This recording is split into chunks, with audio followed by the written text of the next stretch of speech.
like scary movies? Uh-huh. I'm getting ready to watch a video. You making popcorn? Uh-huh. What's your favorite? I don't know. You have to have a favorite. Talk to me. Talk to me. Hi, everybody. I'm George, and welcome to the best little horror house in Philly, the show where we talk about the best horror movie ever made, according to our guest, at least. And today's guest is the foremost Richard Kelly expert I know. Siobhan Irving is here. Welcome, Siobhan. Hello, George. Thank you for having me on to talk about film. Hell yeah. I love to talk about film. Folks, that's what it's all about. That's what we're here to do, is talk about film. Why don't you tell us a little bit about your history with horror? If it's something that you're generally into, if it's more of a once in a while kind of thing. No, I'm very, very into horror. As a kid, I've been generally attracted to it my whole life. I never really was too scared to watch horror movies. I found them like, I'm not saying that I'm too cool to be scared by horror movies. It's not true. But like, I always found them like fascinating and alluring, and something drew me to them. And like, I'm into film as a whole and like art as like a concept. Like, I'm really into art and like dissecting art and stuff. But there's something about horror specifically that I really am drawn to. I'd say the last 3 months, I've watched 90% of the things I've watched have been horror movies. I've just been in a like weird mood where that's like the only thing that's interesting me right now. And who could blame you? And who could blame me? And it's been great. Like, I don't miss other movies right now. I'm not crying that I'm not watching some biopic about, some shitty musician, or a shitty biopic about a good musician. Do you have a favorite subgenre? Ooh, yes, I do. All right, let's hear it. Found footage. That's right. Yeah, you mentioned that you're a big fan of that. Yeah, I think there's something about found footage that lets you that makes it more easy to immerse yourself in it, because I mean, you literally are. It's basically from your perspective if you think about it. Right. It's getting you as into it as absolutely possible. The last one I watched was Dashcam. Oh, yes. From the Host director, right? Yes. And starring a horrible person who is extremely funny in the movie. And then I guess before that, I watched The Sacrament, which I'd seen before. And the Unfriended movies. I mean, those are found footage. Yeah, I've been specifically seeking out as much found footage as I can in the last few months of my horror watching, because I think it's something I kind of came to realize recently. Like probably a few months ago, I probably wouldn't have had an answer for you, but now that I've started diving a little deeper into found footage as a whole, and maybe watching a little bit of more off the beaten path stuff, like there's just so much endless stuff you can do with that concept, from like very eerie but simple Blair Witch, obviously the god of the genre. There's no disputing that. Yeah. And then there's also like really freaky shit that can like make you feel like you're going insane, like with camera trickery, like the new Blair Witch, which I also think is excellent, or maybe As Above So Below, or something like that. Yeah, it is cool. Literalizes the camera eye as your own. It's cool stuff. Oh, the Outwaters. Have you seen the Outwaters from this year? Oh, I've been hearing really good stuff about it. I haven't gotten to it yet myself, but oh boy, it's on the list. It's fucked up. It's a fucking bizarre movie. I loved it. Now, you have your own show, Have A Nice Apodcalypse, wherein you discuss primarily Southland Tales, a film by Richard Kelly, though you have covered today's movie as well, his breakout hit, the freshman classic, Donnie Darko, a.k.a. Donkey Darkness, if you nasty. I'm wondering if you remember sort of your first exposure to this movie. Not exactly, but I do remember it was middle school-ish time. And I think it's possible I saw the director's cut first. Because it's probably just something like I either saw it on TV or I had the DVD. And I know it's something that, like, I already used the word alluring, but like that's the word for this movie, is like it's mysterious, it's alluring, it's something that draws you in. I have a theory about this movie that my co-host shares, that it's like co-host on Have a Nice Apodcalypse, Marcelo J. Pico. At Marcelo J. Pico on Twitter and Blue Sky. I just want to get him out there. Email him at talkfilmsociety@gmail.com. Go to his website, talkfilmsociety.com. Listen to his other podcasts. I love my co-host. But yeah, so I think this movie is I think this movie is like a benchmark movie for budding film nerds. I think, like other movies I can think of like this are like Drive, where like every generation has a handful of these types of movies that will like spark your interest in film. And I think Donnie Darko kind of is that movie for a lot of people. Like I know that story from a lot of people, and it's sort of true for me too, because although Drive's more accurate, but Donnie Darko, it's a mystery that is solvable in a way. It's very approachable, even though it has its bizarreness, its weirdness. So like it feels kind of outsider-ish, but it is approachable. And like it's something that like I think can get you started on your like film journey and like move on to other stuff that is maybe more complex. And I'm not saying this movie is not complex or that that's a bad thing. Like it is kind of being solvable, I don't think is a bad thing necessarily. I'm not saying anything bad about it, if any of that makes sense. Was that an answer to your question even? It was, and I think it did make sense. I remember this coming out. I think the second time the re-release probably would have been when I was more aware of it and being like, oh wow, that rabbit mask is really scary, but not really engaging with it beyond that. Mm-hmm. But you'd see it on stuff in like Hot Topic, and it did kind of develop, at least in my exposure to it, a reputation as a bit of a punchline, the most annoying person you know's favorite movie kind of thing. Yeah. But then when I finally watched it, I was like, oh, I get it. Mm-hmm. If I'd seen it as a teenager, I would have fallen in love with it myself. And maybe that's because I'm the most annoying person a lot of people know. Yeah, definitely. But damn it, the movie is good. That's all film nerds. We are the right. Annoying weirdos. It puts a very handsome face on disaffected alienation for teens to relate to and go, wow, even the handsomes are fucked up. Absolutely. Perfect thing to say. I think that this connects to a quote from Drew Barrymore, who says in one of the litany of commentaries that I watched, she said, kids are offered a lot of escapism, but not a lot to relate to. And I thought that was a really interesting comment, especially from someone who had as troubled a childhood as she did, to talk about like how things are not always great. And it's not all like crazy parties and like Project X kind of movies. Mm-hmm. I think that having a troubled teenager as the hero is a rare thing that people do latch onto when they're at that age. It gives the teenage experience of angst, anxiety, feeling like an outsider. It literalizes that as a metaphor for the end of the world. It makes you as a teenager feeling these feelings make you feel totally validated in a way that I think is really special. Yeah, and I find it kind of interesting that it has garnered this reputation of pretension because it's not really something that Richard himself seeks out. His three most inspirational directors that he talked about are populist icons Spielberg, Zemeckis, and Cameron. Mm-hmm. One of his shorts is called The Vomiteer, about a guy who can't stop puking.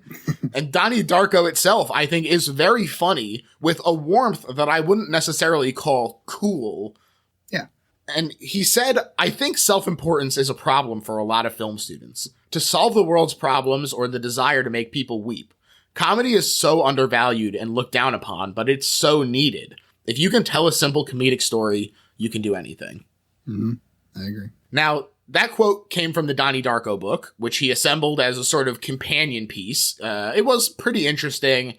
Therein, he also describes a normal upbringing and relevant to the movie, says, I'm glad I didn't go to private school because it creates an elitist worldview, but nothing prepares you for the evil of the world like high school.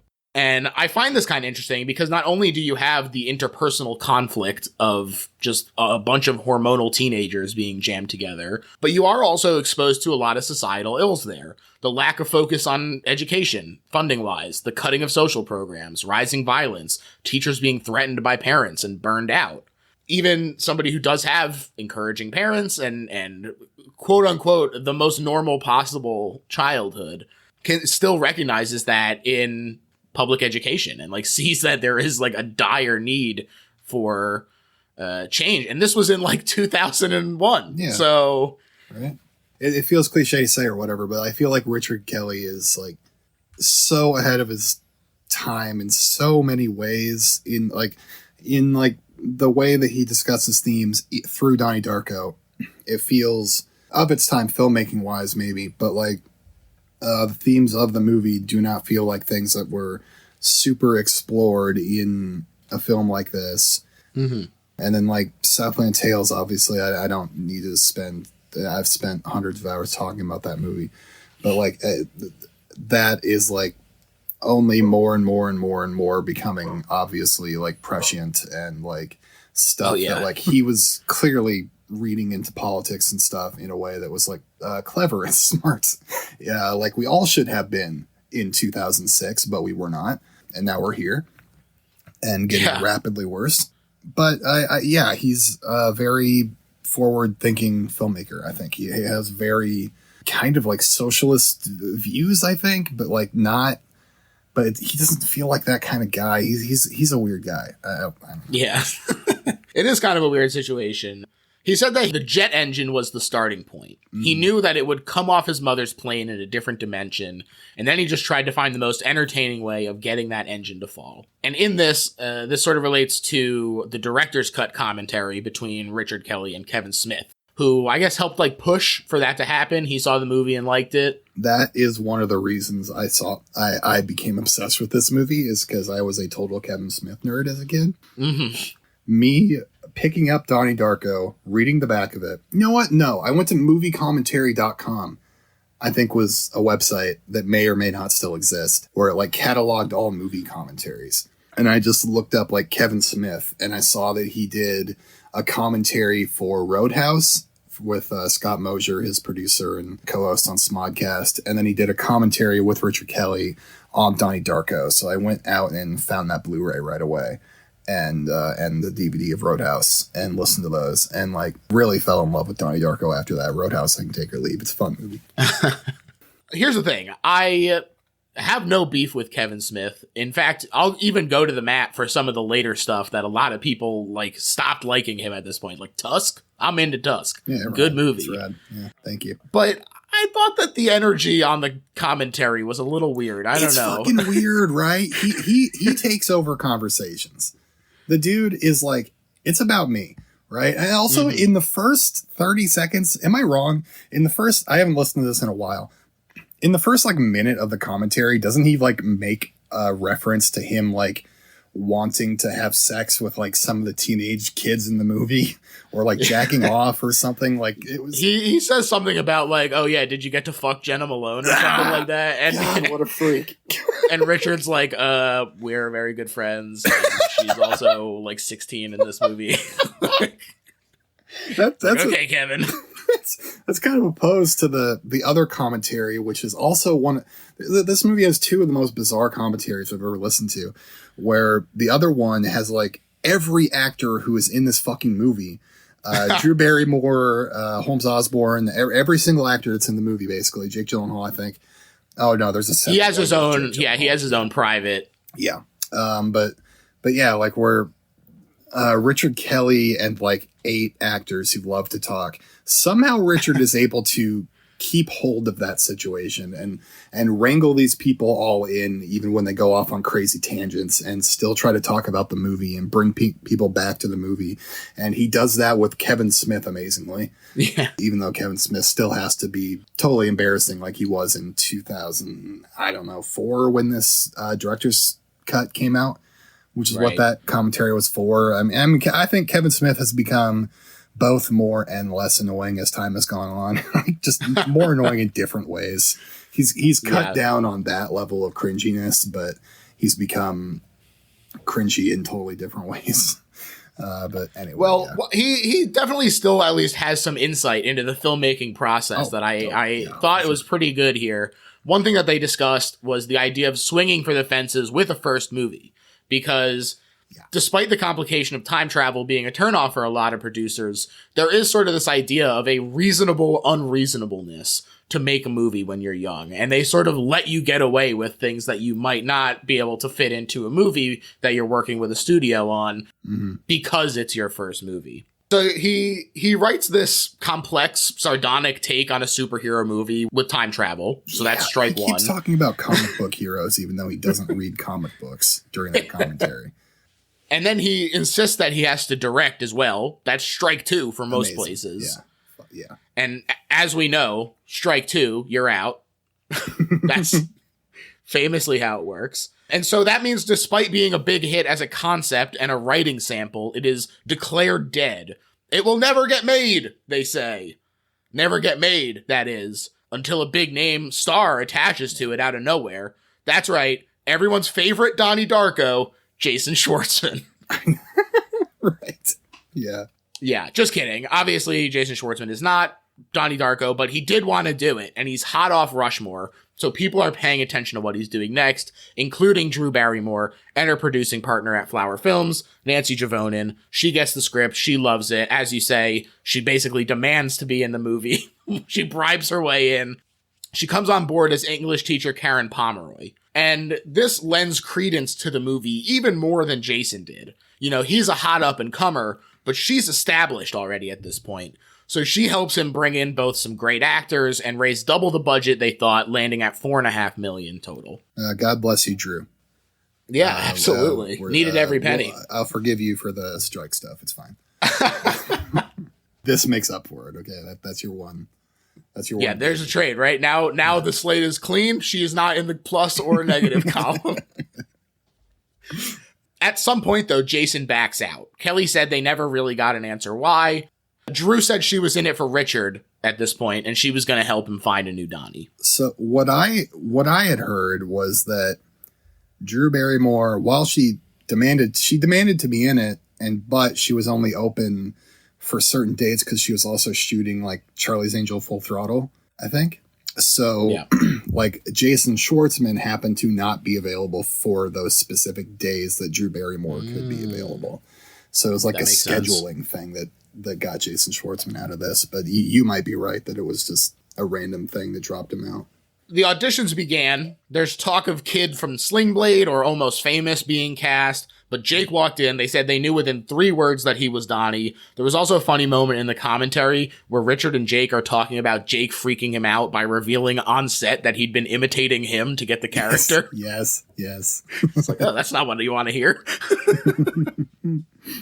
So once they get Jake, they say, hey, let's get Maggie too as the elder sister. Why manufacture that chemistry? And they're right. And they're right. The family dynamic in this movie is honestly maybe my favorite thing about it. Yeah, it's really great. They feel like a family. I mean, they feel like siblings. They are siblings. They feel like the mother and father, Holmes Osborne and Mary McDonnell. Mary McDonnell. Yes, of course. How could I forget?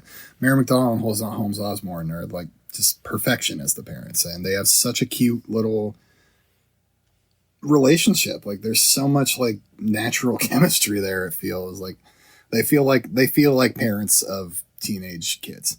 To me, they really feel like a modern day version of the parents in Poltergeist, where like they feel like they still consider themselves to be young and like hip and like you see them joking around and stuff and having fun with each other when the kids aren't around. Yeah, you're not bitch. You're bitching, but you're not a bitch.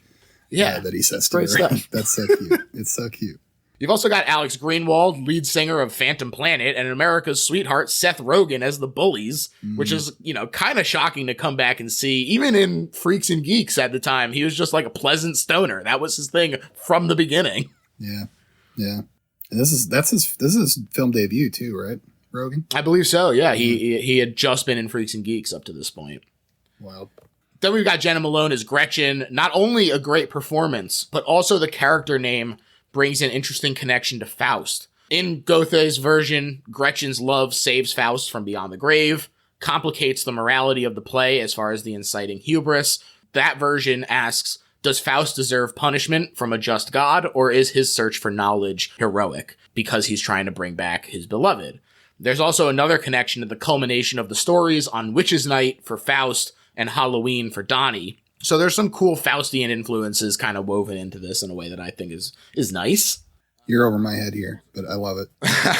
You've also got first-time editor Sam Bauer, who does a great job on a pretty challenging movie. Unsurprising when you learn that they met after Sam rescued Kelly's film Visceral Matter. It's hard to edit together, not only so it looks cool and feels surreal, but also just to have it make sense, especially when, as we'll discuss, they wind up having to chop out huge portions of the movie. Yes. So they have all this untested talent, and that means that it's important to have a few experienced hands to keep things on track as well, which comes mainly in the form of April Ferry, costume designer, and Stephen Poster, cinematographer. Stephen really helps to keep things on track for their tight budget and 28-day schedule, but also to make sure that they could actually shoot it how they wanted. The line producers were reluctant to allow this new director to shoot with anamorphic lenses, but because Stephen had a good relationship with Panavision, he got a hold of some technologically advanced film stock. He said he'd be able to light from the now unseen ceilings, and so they acquiesced. And he also did a really great job with the fluid motion of the cameras, which, sort of embody the watery spears of time travel that bring us along the path of the movie. I think that the camera is the movie in a lot of ways as well. Yeah, Stephen Poster is such an underrated cinematographer. He really should be talked about more. He is Kelly's cinematographer. He's worked with him on all three of his movies. And all three of those movies look very visually distinct and feel miraculous in the way that they're shot. The guy really should be talked about more. April Ferry did a great job too. She helped them make the most of their budget, which wasn't high. And, you think about, for example, yes, it's cost efficient to put them in uniforms, but also adds a layer of conformity for Donnie to bristle against. It's things that are form and function. Exactly. And then, not to mention the grand prize, the star attraction. Oh yes, the bunny suit. Our Frank the Bunny, iconic, and I think for a reason. I do believe it's an amazing costume, and I think it's amazing because it does look like a Halloween costume that some kid bought, but it looks still otherworldly and mysterious at the same time. You can buy it as both, which I think is the absolute brilliance of it. It's probably come about by limitations of budget, but they made it work so well. And that's also the way with it's shot. The movie theater scene really just, oh my God, makes it so ethereal and weird. Definitely. With the mask itself, April did an amazing job on the costume part. The mask itself, when you hear that it was sculpted by one of the designers who works with Stan Winston, one of the all-time great special effects artists, you're like, oh, this makes perfect sense that this fucked up creature mask is coming from that line of heritage. Mm-hmm. And so they film the movie. They're feeling really good about it. They get into Sundance with a ton of buzz. The kind of buzz that can be impossible to live up to. And the screening was described on a commentary by Kelly as, quote, disastrous. There were some who connected with it, but mostly people weren't comfortable with a teenager shooting a gun, especially after Columbine, or they wanted to cut 30 minutes, or they wanted to make Frank stabby Frank. And so they really couldn't get a buyer to bite. The idea of Frank as just a slasher character is awful. So gross to me. I hate it. And he is kind of that in the culture a little bit, it seems. I think people think he is that. He's a scary bunny killer, Mm-hmm. But that's not what the character is. Not at all. It almost went right to video. It almost went to the Starz network, but Kelly was like, just put it in one theater and I'll be happy. Mm-hmm. And someone at Newmarket saw the gem inside. They helped them cut about 9 minutes from the Sundance cut, then set a screening to try and sell it to his bosses, inviting a little somebody named Chris Nolan as well. Perfect plant. Richard Kelly and Christopher Nolan were at the same Sundance with Memento and Donnie Darko, and both of them got really shitty reactions to it and were having trouble selling it. Yeah, he said his only change would be tweaking the title cards. And so Newmarket agreed to buy the movie for a small run, 50-ish theaters around Halloween weekend. They wanted to emphasize the spookiness of the mask and the promo material. So I'm Probably studios not doing their their least to dissuade people that he's not a killer. I know. Like, that is the marketing of the movie. Yeah. There's a French video store that this is so off topic, but it relates. There's a French video store that has a YouTube channel that does walkthroughs with celebrities. It's essentially like the Criterion Closet videos, where they pick up movies in the video store and talk about them a little bit. And they have like famous filmmakers and actors like that you wouldn't believe, like Michael Bay. They have to do this. But Richard Kelly did it once, and he picked up the European copy of Donnie Darko, and he just talked about how much he hates that poster and cover of that movie, the European one specifically, because it is so like, I Know What You Did Last Summer. Like, it totally represents the movie as if it is just a slasher. Yeah, it's not great. But on top of that, 9/11 happens, and now they have this movie about a jet engine falling on people while the movie going public is stressed out. They're not really looking for this moody piece about an unstable teenager relapsing into arson, becoming a murderer, and then sacrificing himself. While a plane crashes. Yeah. Incredible what so happens to him. The movie gets an average of $1,100 per theater across these U.S. theaters, made about $500,000 domestic. There was a really funny quote in the making of documentary where Richard says, more people worked on the movie than saw it in theaters. Yeah, right. But then it actually did turn a profit worldwide, thanks to it exploding a year or so later in the UK. There were these cool graffiti campaigns, an art exhibit that had photos in the book, actually. It was kind of neat to see. There was an amusing one of a Smurf orgy. But this popularity then trickled back to the US and led to a re-release of the director's cut in 2004, as we mentioned. And this popularity in the US was driven primarily through the DVD market and people discovering the website. We definitely have to talk about this website. Donnie Darko, much like the Blair Witch Project, actually exists not on film and not on the internet, but in a third space that we build that interacts with both. It blends the high narrative, low interactivity of movies with the inverse of the website. High interactivity, low narrative. And get ready for some film talk that I'm about to do at you here, because there's this filmic concept of the Shusette versus the Fabula. And the Shusette is the way that we see time arranged on screen, which basically you can boil that down to the plot. This presents the Fabula, or the chronological order in which things happen. And so this is kind of a paradoxical relationship where you can only see the Fabula through the plot's interpretive vision. But the Fabula is a reconstruction of what happened in the plot. And so this is sort of negotiated by narrative existing as both story and discourse. It is informing itself as you watch it. The things that you've seen make you sort of comprehend the things that you're seeing later on screen, and it can go backwards and forwards in time, basically. On the internet, however, there's no control over the temporality with which the viewers engage the work. You can dwell on a page that means very little to most people, but means a lot to them for hours. Or you could navigate a linear story in a non-linear fashion, jumping around from page to page.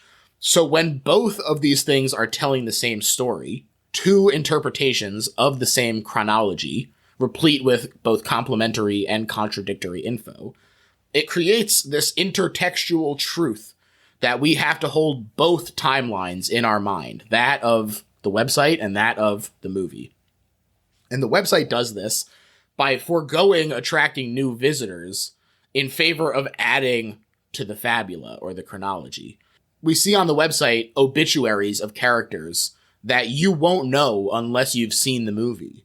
You see chapters of a book that mean nothing without the context of the Shusette. And the intermediality creates a circuit between the two to fill in the narrative gaps.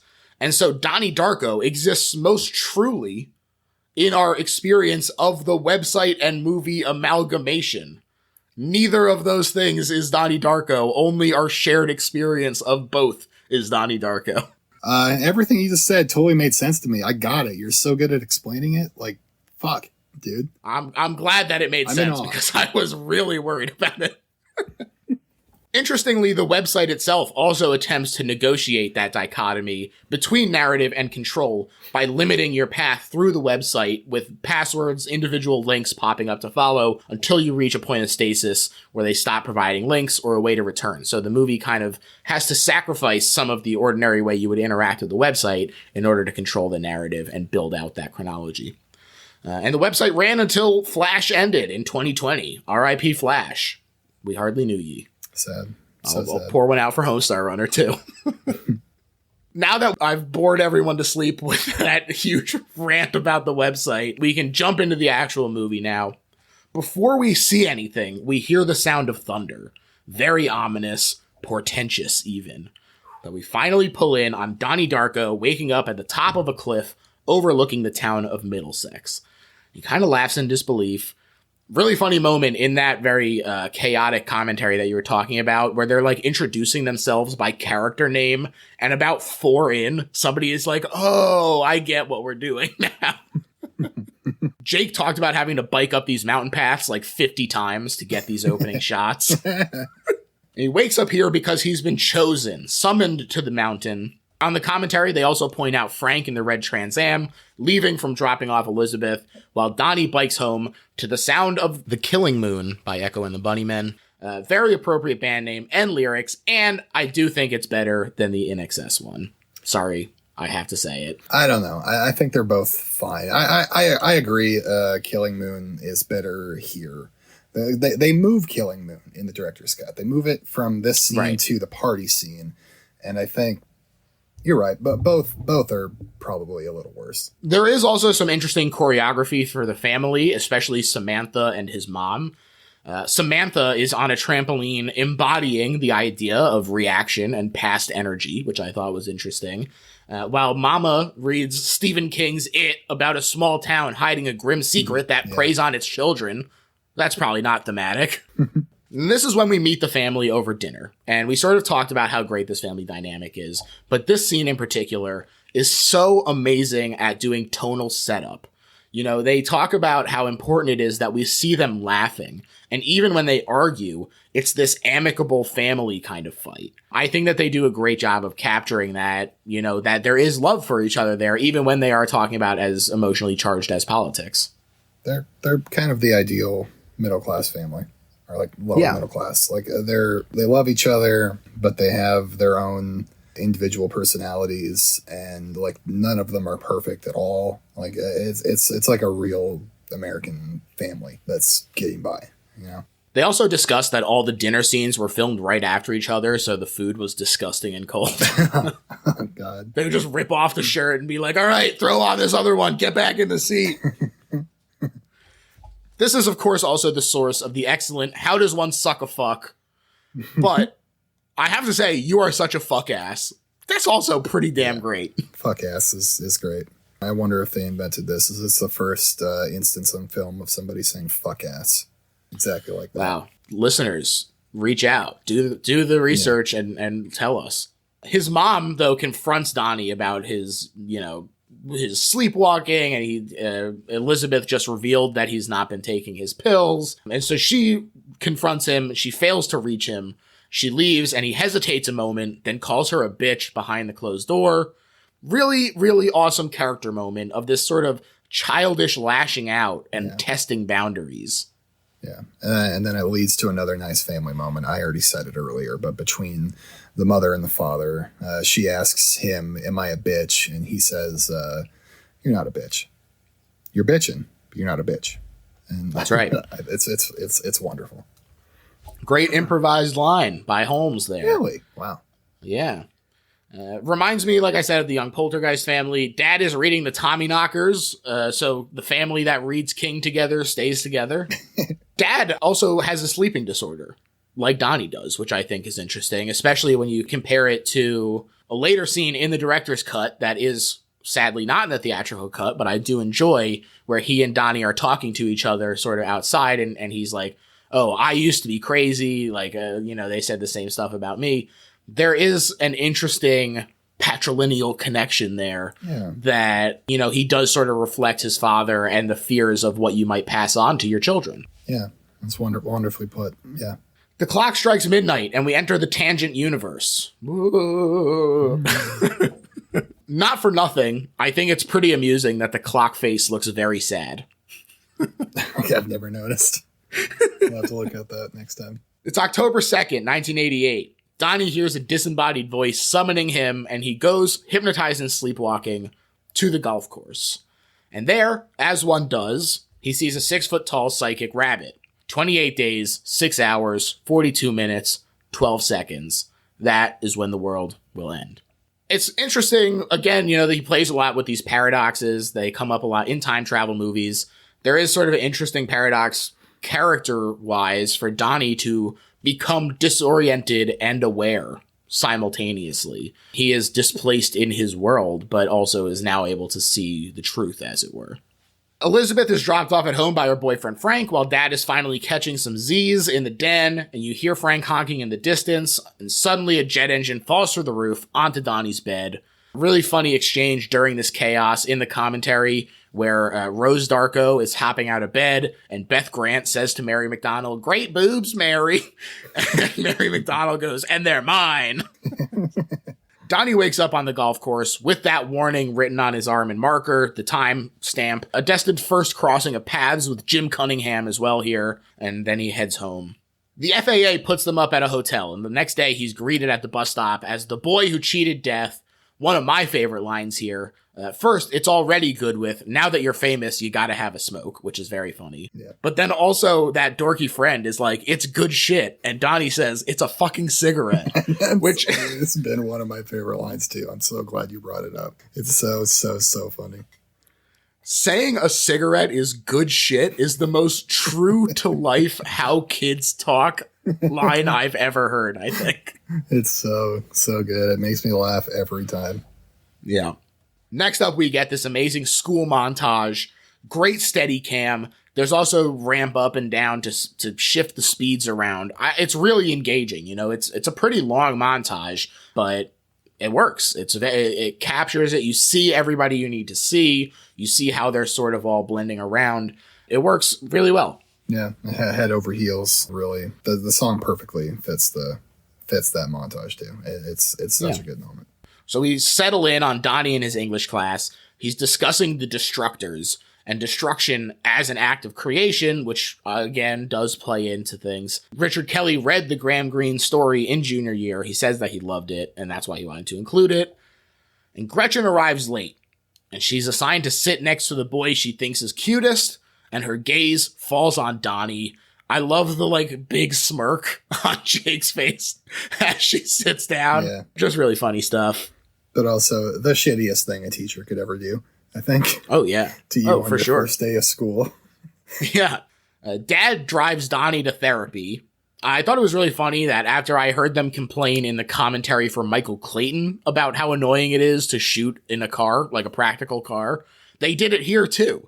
They talked about how much time just eats away when you've only got so much road, plus the size of the car. He's having to stick his head forward from the back so the dad has somebody to talk to with the camera taking up that space, throws off a ton of heat and makes it 1,000 degrees. Kelly said he's never doing it again. Rear projection from now on. I just think it's, I would never have expected practical cars to be such an issue, Yeah, but two commentaries. I wouldn't either, but yeah, I hearing it, yeah, that makes sense. Why it would be so annoying. Yeah. They almost hit Grandma Death, though, an elderly lady who walks back and forth, checking her mail all day. A real person was nicknamed this in his town growing up. She did walk back and forth to her mailbox. She did almost get hit, and it's quite a character.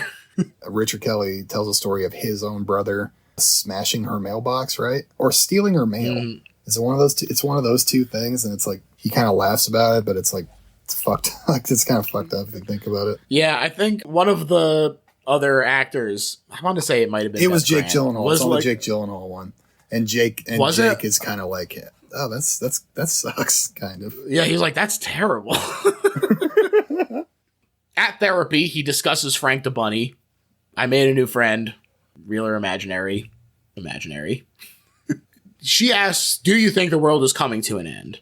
And he says, no, that's stupid. And he laughs. And it's like a funny, bittersweet moment where you see him like actually consider it. And then he like is like, no, I can't trust myself and my vision. So that would be stupid for this to be the case. Next up is health class. They're learning from a Jim Cunningham Cunning Visions video. So fucking funny. This little bedwetting kid being like, I'm not afraid anymore. Also, he gets his ass patted by Jim for some foreshadowing. And my favorite part, the boom mic dropping into frame, which is a hallmark of that sort of video. Yes. There's a very cute story of Patrick Swayze. His wife, he was wearing his own 80s clothes.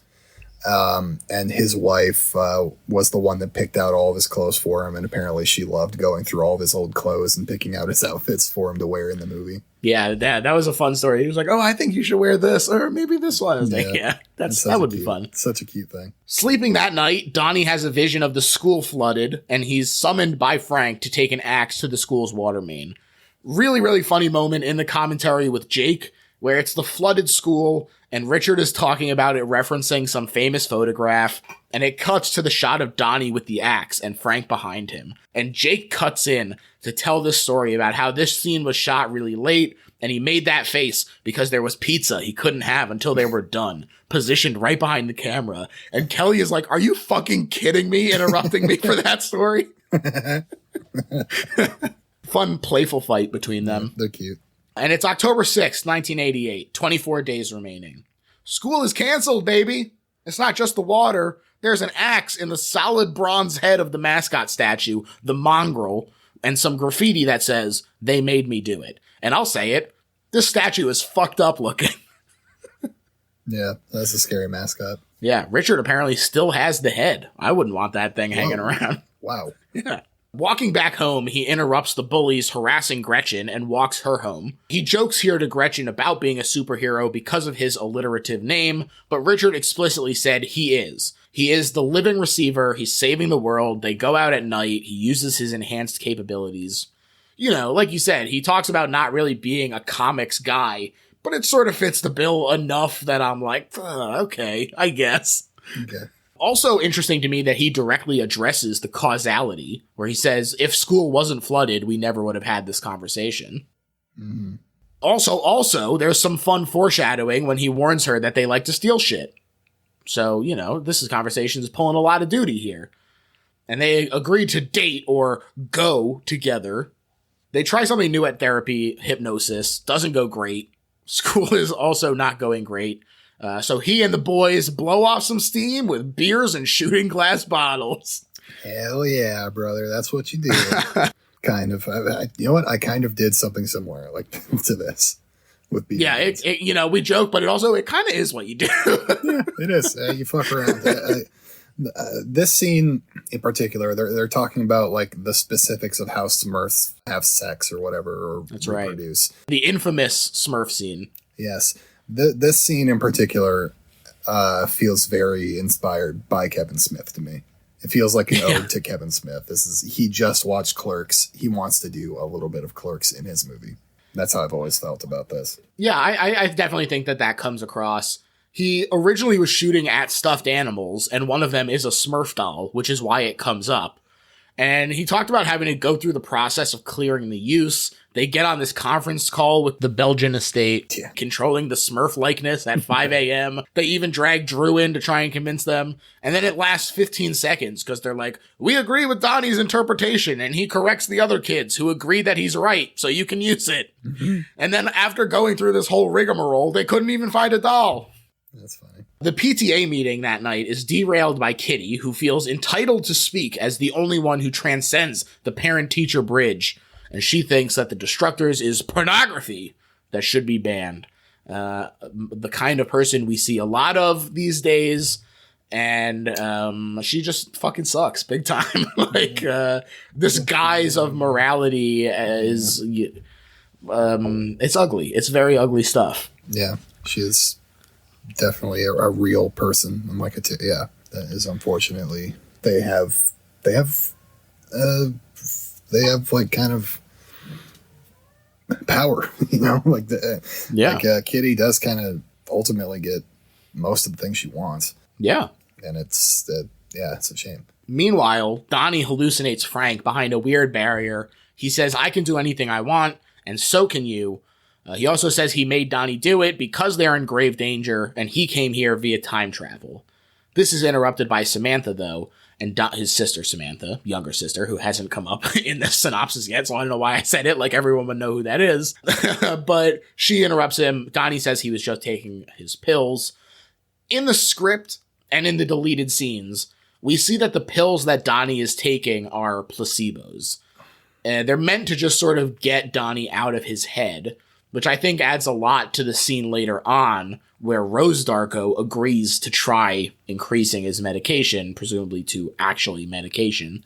It is kind of an interesting thing to pull out. I'm curious to hear what you think about the decision to remove the idea that it's placebos. We'll probably talk about this later, but I love the director's cut, the controversial director's cut. But this is my least favorite addition to the director's cut. I'm glad this is cut out of theatrical.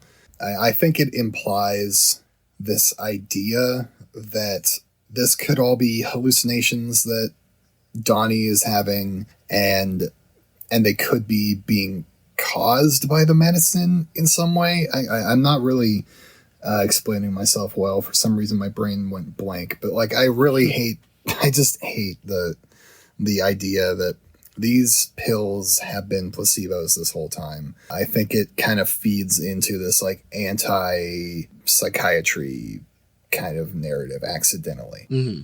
Yeah, it's the one thing I truly hate about the director's cut. Yeah, I definitely think it's improved on by cutting it. Yeah.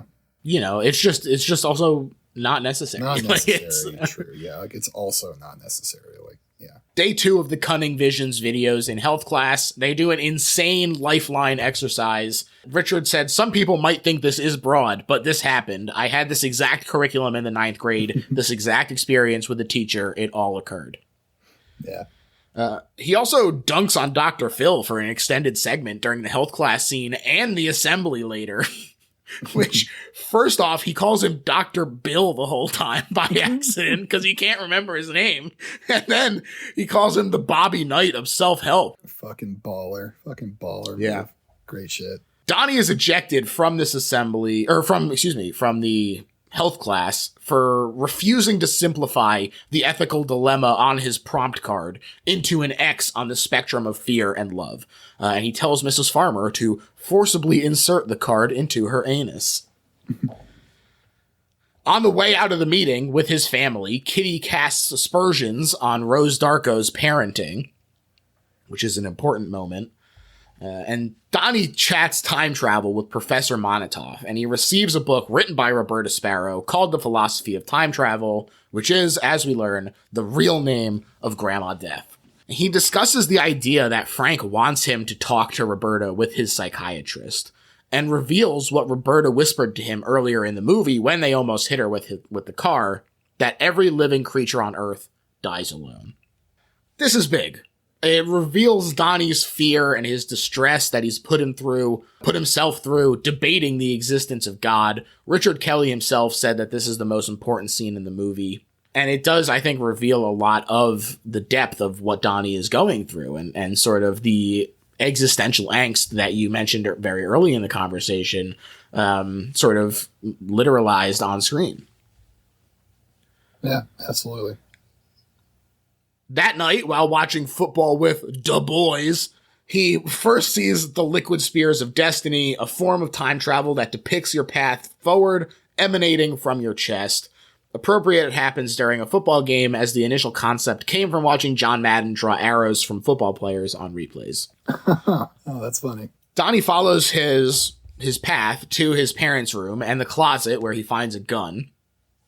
And the next day, he's walking with Gretchen, who rebuffs his attempt at a kiss because she wants to wait for when it reminds her how beautiful the world can be.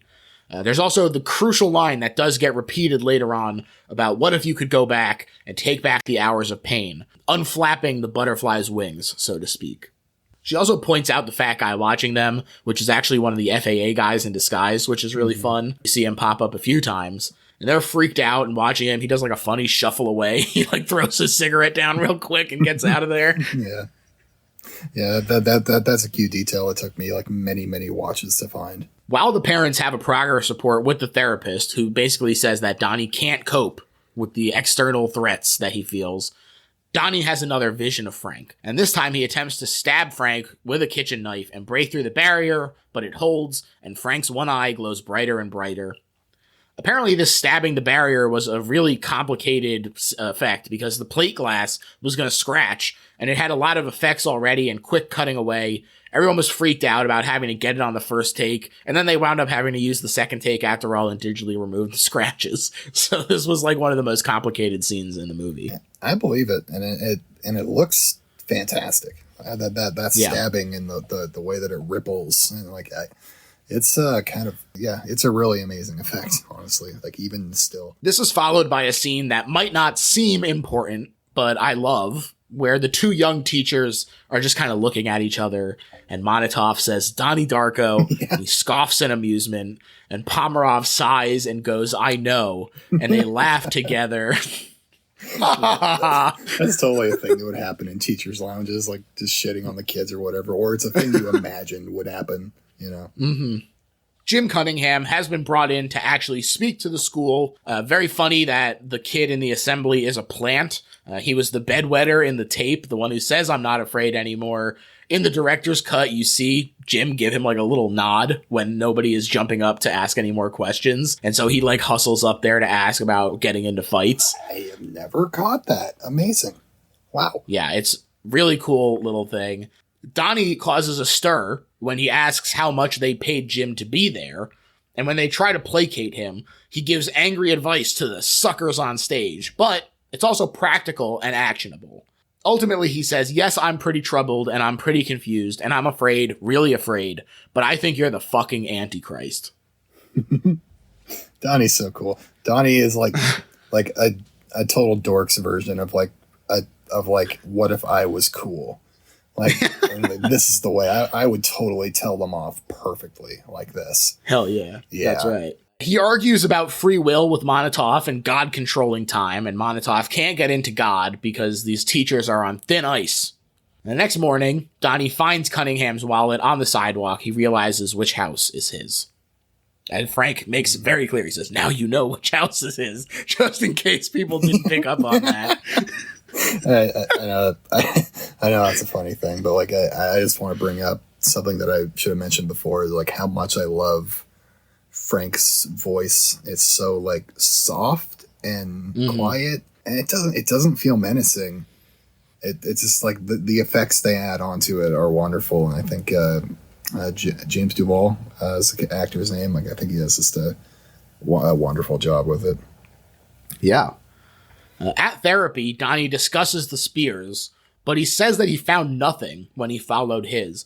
I think it's really interesting. I don't know if I have anything to say about it, but I find it very interesting that this is the first thing that he lies about to his therapist, even when he's been talking about hallucinating 6-foot bunnies, that he lies about finding the gun. Yeah, it is interesting, and it's, I don't know, it could just be that he's thinking like that's something actionable, right? But admitting to breaking the water main, has he done that yet? No, later on, that's later. Yeah, he he doesn't. It all tumbles out. Yeah. So he doesn't want to like give her reason to. Yeah, it makes sense, I guess. Right. Yeah. It's also interesting. They talk in the commentary about like the level of actionability, where because he hasn't actually hurt anybody yet, only has the threat of it, that she has to call the parents, but not the cops, basically. Yeah. Which is why you'll later hear her like being like, "Please call me back as soon as possible." Then back at class, he and Gretchen present the IMGs, the infant memory generators. Monotov fucking gets their ass so good. He's like, "Oh, did you ever even consider that darkness is good, actually, you dumbasses?" And he's right. They should have considered that. Yeah. The bullies rudely bring up the fact that Gretchen's stepdad has stabbed her mom a bunch in the chest, and that's why they moved here. And they rush out from this, and when Donnie goes to comfort her, she kisses him. Now is when she needs the reminder of the beauty of life. They go to see Evil Dead, and I guess they both fell asleep because that's when Frank talks to Donnie. It took me several watches to realize that both of these assholes fell asleep during one of the all-time greats. During Evil Dead in a completely empty theater. Also, this is a Halloween Frightmare double feature is what it's billed at the Arrow. That's which right. is somehow in their little town. But yeah, the Halloween Frightmare double feature is Evil Dead and The Last Temptation of Christ. They also talked about how they wanted to use Chud, but couldn't track down the rights, so they went with Evil Dead, which Raimi let them use for free. Yeah, like they were like trying so hard to get Chud, and then they just they couldn't even figure out who owned the rights to it. Like, that's how hard it was to even get Chud. But then they just had somebody call Sam Raimi, and he's like, yeah, do it. Use Evil Dead. Yeah. On the commentary, they pitched Chud 3 Aqua Chud in 3D, which I'm into. Sure, why not? It also, if it had been Chud, it would have put a bow on him calling Cunningham a Chud to Gretchen. Sure. But I think it would have been funny if they crappily dubbed in, he's such an evil dead. He's such a deadite. He and Frank chat in this movie theater here. Why do they call you Frank? Which he says that he is the third, basically, Frank the Third. And this plays into the echo tangent motif in an interesting way. This is also where we get the why do you wear that stupid bunny/man suit exchange, which is a classic. And Donnie demands Frank take off the mask, and it's just a sweet young man under there with a friggin' shot out eye. A huge fucking bullet in his eye, bleeding. Yeah, it's gross. And still has that soft voice. This scene is so beautiful. Yeah, iconic. Yeah. It's like angelic and haunting in a way. It's so, oh God, I get chills every time I see it. It's just so well done. He tells Donnie to watch the screen, which warps to show him a time portal. One thing that I thought was really interesting is, I don't think it's accidental, is that the movie bursts into this time portal with the clock on screen, just like when we entered the Tangent universe. There was the time portal with the clock on screen. Cool. He then tells Donnie to burn down Cunningham's house. Donnie has a history of arson, which is more fodder for this being his destiny, perhaps. Mm-hmm. He leaves the theater and we see the billboard. As you say, Evil Dead was playing alongside The Last Temptation of Christ. Kelly says in the commentary basically that it's just a sight gag. But there is an interesting structural connection where in that movie, Jesus has a vision of accepting the offer of Satan in disguise to not be the Messiah. And he gets to live a long life and he dies of old age. But when the ramifications of this denial are made clear to him, he accepts his death. He says, I want to pay the price. I want to be the Messiah. And he's abruptly brought back to the crucifixion right before he accepted the offer. And so it's kind of easy to see that layering over this movie. Yeah. With Frank promises him power to do anything he wants in the Satan position, luring him out of bed. But it's crucial in both movies that the Messiah needs to experience the diverted path. Jesus needs to see what he's giving up.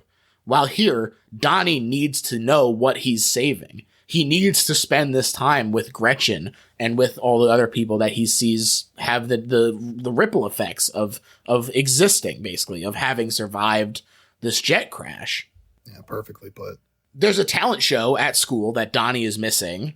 We first see Charita doing a dance to a chorus of snickers, a get off the stage, a you suck as she rushes off stage. If you stretch a bit, honoring tradition is a sort of a form of time travel too. I'm putting on my tinfoil hat for that one. Sure. Next up though is Sparkle Motion. And they dance to Duran Duran's Notorious, which is a very fun song. Originally it was supposed to be West End Girls, but I think it works totally fine with this. Yeah, Notorious is great. There's a funny exchange with Beth Grant, Kitty, to one of the kids right before they go out. If you have to vomit, just swallow it. I also like if you compare the two dances, Charita's dance is much more vulnerable. Yeah. And this is interestingly juxtaposed, especially in the way it's received by the audience. They also talk in the commentary about this being a contrast between expression and exploitation.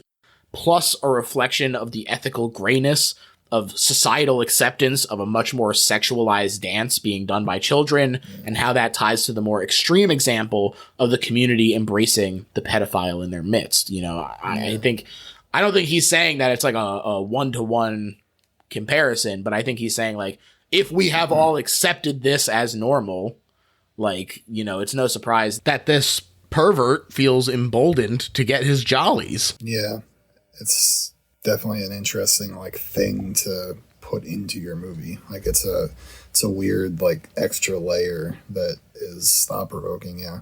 Amazing slow motion glasses pull and nod from the Star Search lady. Maybe the best performance in the movie. Yeah. She's great. Then hard cut to Charita outside alone before Donnie rejoins Gretchen. The next morning, the news says the fire revealed a kiddie porn dungeon in Cunningham's house. October 24th, 6 days remaining. I know, Patrick, you can't be doing that, bro. 6 days left. Karen Pomeroff is being fired.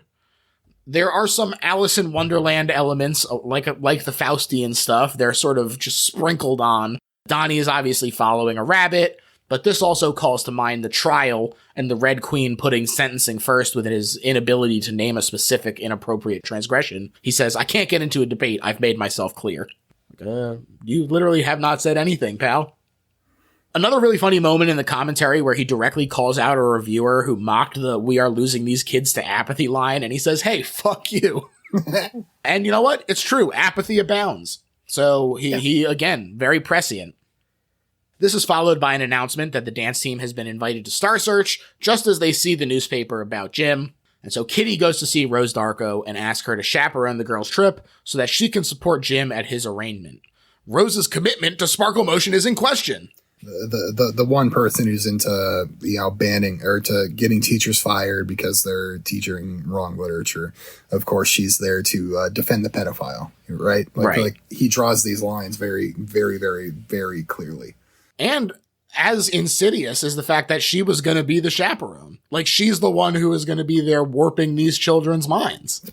Frankly, I think she's in on it. She knows about it. I don't think she's surprised by this. That's my conspiracy theory about this. This is pretty nasty to me. Kitty has made this man a part of her identity, and it consumes her. She talks about how long they've worked for the Star Search opportunity, which is... I won't get into the ethical ramifications of that in and of itself. But she would rather skip her daughter's big day to appear at the arraignment of a pedophile rather than reconsider her worldview. Yeah, that's exactly what these people are. They're freaks. Yeah. Rose tells her son that she's going. There's a really nice moment between the two of them when he asks her how it feels to have a wacko for a son. And she says it feels wonderful. Beautiful. What a beautiful exchange. Yeah. Donnie writes Roberta a letter. He leaves it in her mailbox. And it's October 26th, 4 days remaining. He talks to Miss Pomerov on her way out. He asks why she wrote cellar door on the board. This is part of the manipulated living of it all. These mentors who've been guiding him all along, leading him down the path towards the accident. Donnie sees Charita alone in the hall. He promises her one day things will get better for her. She freaks out and runs, dropping her books. She reveals her crush on Donnie. She's been writing his name on the paper book cover. Ooh, Charita. Charita's so sad. Yeah. Nothing good happens to her. It'd be nice if, like, she didn't run away, like they kissed or something. Like, I wish she had a better outcome. It's not great for Charita out there, but as he says, hopefully things will get better. Definitely not. And in a world without Donnie, it gets even worse. At therapy, under hypnosis, he reveals that he feels regret about being denied Hungry Hungry Hippos for Christmas as a lad. But he also reveals that he regrets doing it again. Uh-oh. I have to obey Frank. He saved my life. I have to obey him or I'll be left all alone. Telling statement. Time's up, Frank says. And suddenly Frank is there. And he's scary. And he shows Donnie a vision of the sky opening up. And the therapist says if the sky were to open up, there would be no laws, no rules, just you, your memories, and the people you've touched. Sort of laying out the thesis of the movie a little bit there. Maybe the weirdest lines spoken in the movie. Why would anybody say that? It is a little strange, but I guess you have to kind of get it out there. Whatever, but like, yeah, they're never this obvious about it. I guess we're getting to the end of the movie, so maybe things are breaking down and they're starting to be more obvious. Or maybe she's just extremely poetic and chaotic. Even it's a weird thing to say to a kid like that. Yeah. It is.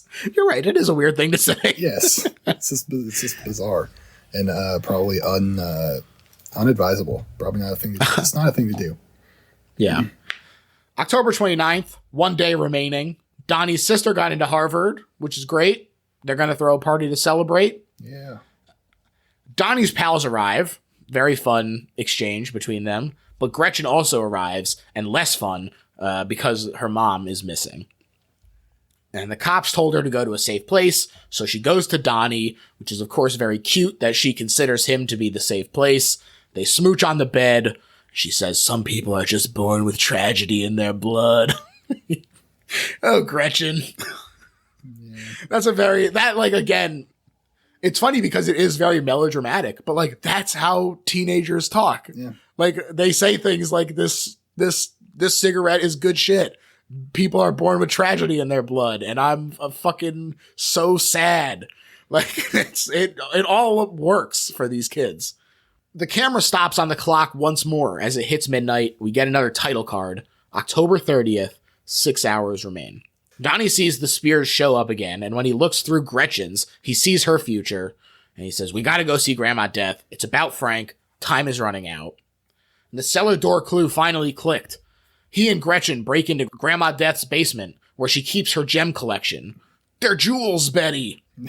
In terms of the Campbell mythology stuff, which Richard referenced a lot in the commentaries and talking about this movie, he basically talks about how the Campbell mythology cycle, everything basically follows it, and, even when you're breaking it, you have to know the rules, yada, yada, yada. All the classic stuff. But there's a lot of Campbell influence on this. And he says, this is the going into the cave to find the treasure. And they're not the only ones, apparently, because the bullies are there, and they force Gretchen and Donnie out at knife point. Again, be careful, they steal shit, called back to. A car comes, though, and they're in the middle of the road, and this car, because it's drunkenly speeding, because it's Frank's GT, and it skids out of the way of Grandma Death, plows over Gretchen like it's fucking Toxic Avenger over here. Really just grim scene to watch. Yeah, really, really nasty, cruel death for Gretchen here. And Frank gets out. He delivers a great performance of these few normal lines. Yeah. And then is promptly shot by Donnie, sealing the trap and creating the possibility of Frank talking to him in the first place as a manipulated dead. Yep. Donnie heads home. He kisses his sister goodbye. He heads for the cliffside where he wakes up in the opening scene as a portal starts to open in the sky. They did say the egregious Blockbuster card in the shot as he grabs his keys helped pay for the movie. But once he's at the cliff, he finishes the summoning of the portal. He tears the engine off the jet. He sends it through to the primary universe. He hears Gretchen's voice asking about replacing the pain with something better as he looks at her corpse peacefully. And suddenly, the movie starts to reverse. Very fun scene. I like getting to see it sort of unravel in this way. It would be very easy to just jump forward or jump back, however you want to describe it. But, having the time to be like, oh, look at everything that is being undone. I'm glad they took the time for that. It is nice. Nice little montage. Yeah. And it stops at that initial shot of the clock as well. It does, yes. And then, leads to Donnie in his bed laughing. Laughing like a fucking weirdo. like a little weirdo, knows he's about to die. It's all a dream. It's all fake. Life is a joke. He also is next to an Escher print of an eye with a skull reflected in it. Of course, thematic for how he's having to stare death in the eye and accept it, basically. He laughs. Elizabeth comes home. Dad snoozes in the den. There's Frank's honking. And down comes the engine, this time crushing Donnie. There is a sort of a few ways to take the laughter. It could be because he thinks it's a dream and he's relieved. It could be because he's enlightened and accepting of the absurdity. That's how I see it. Yeah, it would make sense to me if it's a dream thing. We see everyone else awakening from quote unquote dreams with memories of what happened. So it's possible that we just saw his a little earlier than the others. But one other possibility, and this I think is more towards the absurd side, is that it's a laugh of relief at confirming the existence of a higher power. In the director's cut, there is some technology imagery that, combined with the self-professed Cameron admiration, might make me think that Donnie is a John Connor type, and this was all set up by a future society.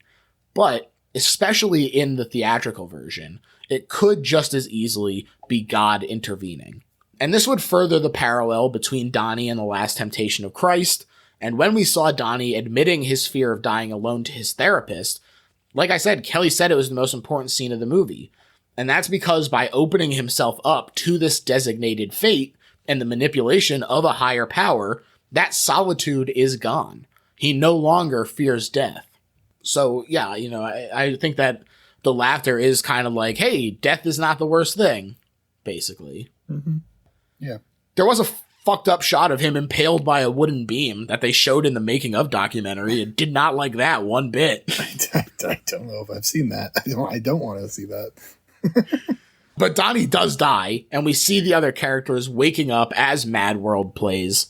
I'm shocked by the effect of the jet engine coming through the bedroom. That the fact that they even did that and that it looks as good as it does. It's surprising for a movie this low budget that has shied away from other things that they could have showed you, probably because of budget reasons, that they full on like smashed the jet engine, a real jet engine, I think, right? Yeah. A real jet engine through this like top of this set. So funny that they were like, this one we really only had one chance at. Yes. Yeah. People do seem to have some kind of recollection or guilt about what they've done or experienced, which is something that Roberta predicted in the book. And the family is going through it in the morning, and who should ride up on a bike to see what the commotion is about but Gretchen. And she hears from a neighbor that Donnie got smushed by a jet, very funny way to put it by this child, smushed by a jet engine, and she waves to Rose with a sense of deja vu. I take it as their shared feeling, that shared connection of having died in the tangent universe, but also the pain of a severed connection that won't happen without Donnie to bring them together. Yeah, it's their exchange is one of the most beautiful in the movie. One of the most beautiful moments in the movie, I mean. Yeah, and this connection, whatever it may lead to, does sort of tie back to the meaning of the burned money and destruction as an act of creation, that even in death, there is an element of them getting together and having a new connection. Yeah. The FAA loads up the engine, Ark of the Covenant style. They stash it in a warehouse, argue about it, then forget about it, per Kelly. Again, very Spielbergian. Mm-hmm. I also laughed. As the movie ended, in the commentary, he goes, "There will never be a sequel to this film as far as I'm concerned. That would destroy its integrity." Yeah, he does say that.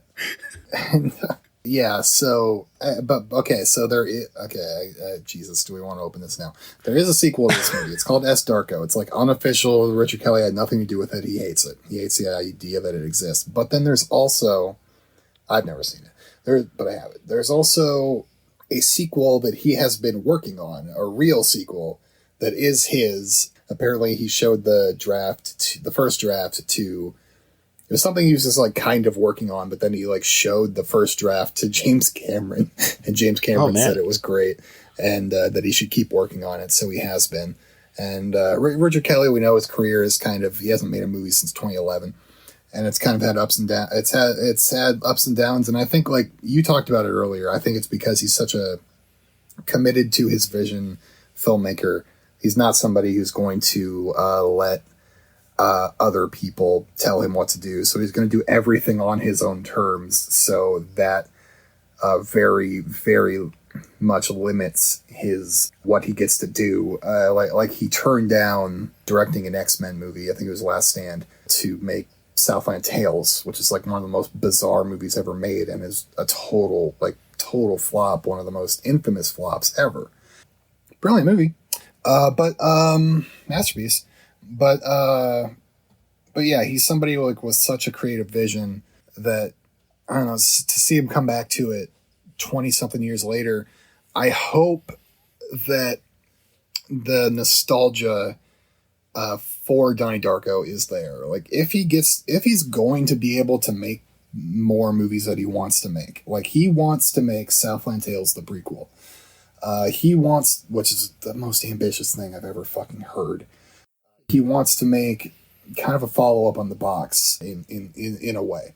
There's like a ton of director's cut footage for that too, right? That he was like, I want to stitch in like 45 more minutes of The Box. Absolutely. And like there's like a Rod Serling biopic he's supposed to make. I don't know where that's at. But like he wants to do more stuff with The Box, more stuff with Southland Tales. I think it's smartest to start with Donnie Darko. I think it's potentially possible for a Donnie Darko 2 to be a launch pad for him to get a little clout back. So I'm glad about his decision to go back on that, start working on it 20 years later. I don't know. I don't know what it looks like, but I think there's something that can be done, and I trust him. So I guess for me that it's like, if the options are leave Richard Kelly as the most in director jail of all time guy, or get a sequel to Donnie Darko that, you know, maybe it's as good as Donnie Darko and maybe not, but like we get Richard Kelly back in the game, I think I'm willing to take getting Donnie Darko 2 on this. Hell yeah.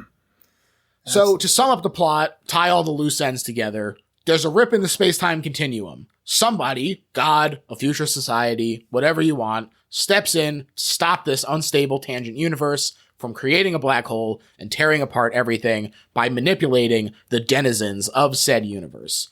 The jet engine is part of the instability of the universe. There's a glitch where it copies and pastes this engine while trying to navigate the temporal paradox, and because two engines can't exist in the same place at the same time, one of them falls. This is the artifact that Donnie will eventually send to the main universe and crush himself, allowing the tangent to collapse with the artifact, aka the engine, the only remnant. Donnie getting up does not cause the rip, it's a symptom. Frank can't communicate with him until he's manipulated dead, and Donnie can't use his powers until he's a living receiver. Frank is manipulated to manipulate Donnie, leading to his own death, but more importantly, to Gretchen's, which is the insurance trap, in quotes, that gets Donnie to collapse the universe, and as Gretchen says, take all those hours of pain and darkness and replace them with something better. He's going to save not just Gretchen, but his mother, his sister, Frank, the whole gang, even sickos like Cunningham, and they'll never know it. Martyrdom complete. The last temptation of Christ has happened. And now, Siobhan, we've reached the part of the episode where we sum up why this isn't just a good movie, but is in fact the best horror movie ever made. And I'm going to let you start. Oh, dear God. Okay. Like I said, I think this is an incredible gateway to make new film nerds, which, as we all know from our experiences through Twitter, podcasting, life in general, we need more film nerds. Okay? Absolutely. And I think that the movie launched the career of one of the most fascinating directors of all time. He's only made 3 movies, but I still think you can absolutely call him that. Now, what it is culturally, it absolutely has its place in the culture.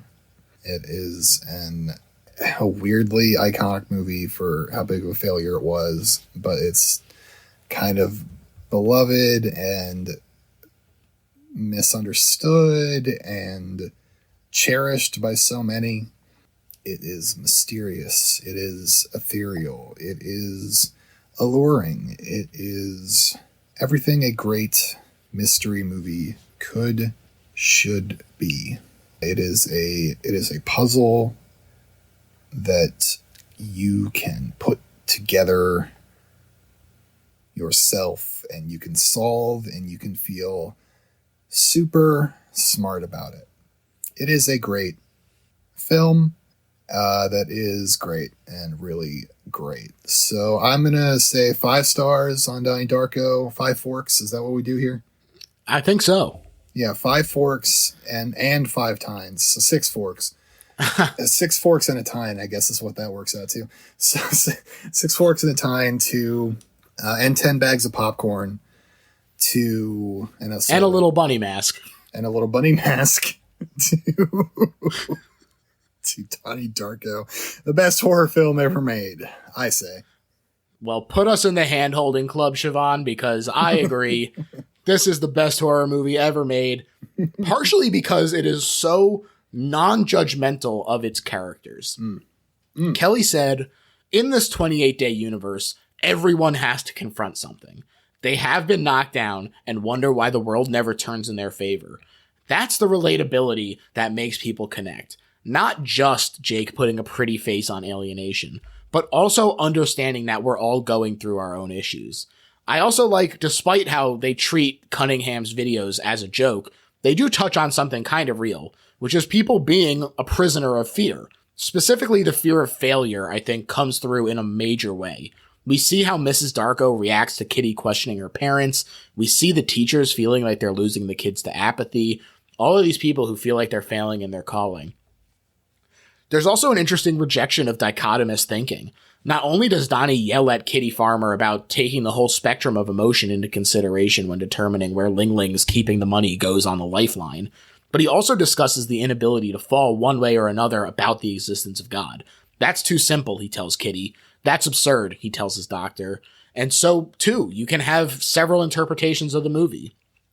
Plus, I like that his list of inspirational directors is extremely telling, and how he truly takes his influences and then makes it his own. This is not only the case in Donnie Darko. You know, The Box and Southland Tales are both so clearly his own influences just put into a blender and then guzzled, filtered through his own body. It's incredible stuff. Yeah. Yes. And so in this, the bittersweet family drama of Spielberg blended with the Zemeckis Back to the Future means that in this story, giving his father self-confidence comes at the expense of Marty being born at all. And in that way, this is going to sound so fucking up my own ass, but get ready. It gives you a look at the moral complexity of what it would be like to be God. Fuck yeah! Fuck yeah! Yes, it does. Do you have Donnie get up? Ostensibly a good act, but it leads to the loss of, quote, the only good teacher at Middlesex, according to a deleted scene, and the deaths of Frank, Gretchen, his mother, and his sister. Or do you save those lives and allow Donnie to die and a monstrous predator to remain hidden? Even the obituary on the website says that he cleaned up the dungeon before killing himself and nobody ever found out. Again, it's not so simple, Mrs. Farmer. Every choice has ripples. And I know that Kelly has said it's not meant to condemn one side of the political aisle. You have some nice Republicans with his parents, but I'll just say that it seems pretty clear on which side the movie feels is responsible for the moral rot between the conservative Kitty and Cunningham versus the youth and progressive teachers Monatoff and Pomeroy. And then this is all wrapped up in a great, funny movie. So many true-to-kid lines like confidently declaring feces are baby mice. The really good shit, it's a cigarette exchange. Donnie's friend insisting keg beer is for pussies. It's so fucking funny. It's more than a time travel movie. It's more than a teen drama. It takes these two things that are so difficult to pull off well, slams them together, and somehow the sum is even greater than the whole is better than the sum of the parts. However the fuck that expression goes, that's what's happening here. It's the best horror movie ever made. That's right. I'm glad we can agree on that. That's right. Siobhan, I want to thank you so much for coming on the podcast. Please tell the people where they can find you, check out your own podcast, hear all about Southland Tales. Oh my God. Okay. Well, first, George, thank you so much for having me.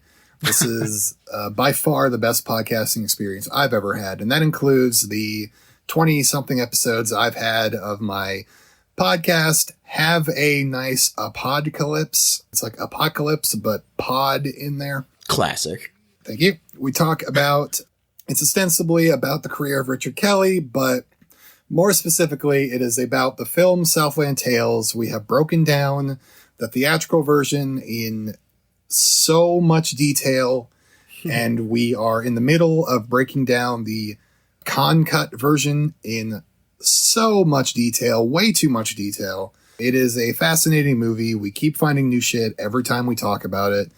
I think it is worthy of this discussion. I think Kevin Smith. I think Richard Kelly is worthy of all this discussion as well.